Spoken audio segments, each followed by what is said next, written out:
Welcome back. Our next story is about the Ephrata Tigers' first football game. Sports reporter Bob Kirkpatrick gives us the highlights.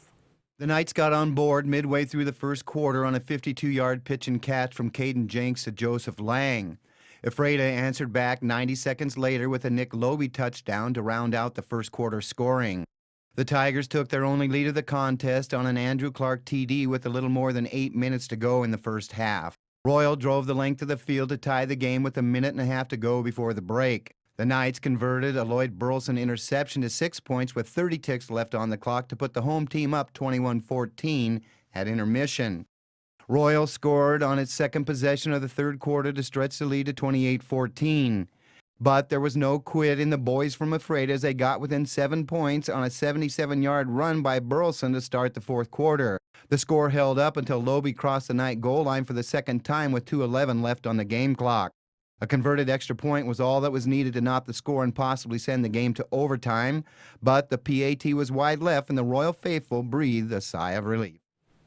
The Moses Lake Chiefs took to the soccer field to compete against Lewis and Clark High School, and we have the highlights.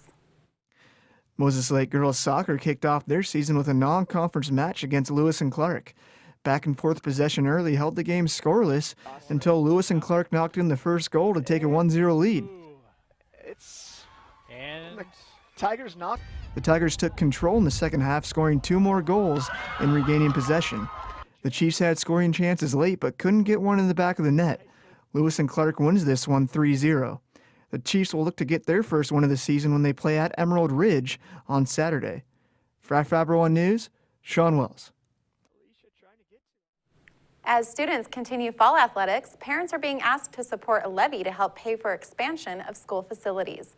Reporter Joe Utter has the story. The Moses Lake School District is looking to build a second high school and new elementary school with a construction bond on the February ballot.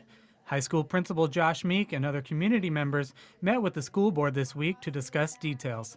The timing is right to be having this conversation. Obviously, we've been facing issues of overcrowding for several years, and it's exciting to see the community kind of come together and start to talk about this, because anyone who's had any student attend Moses Lake High School knows of some of the overcrowding and has felt it, and so it's exciting now to hear people start to really talk about it and process it. So.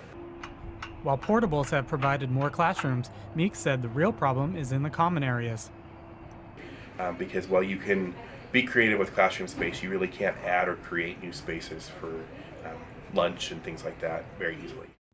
A 30-member committee will need to make a bond recommendation to the board in November. I'm Joe Utter for iFIBER 1 News. We'll be right back.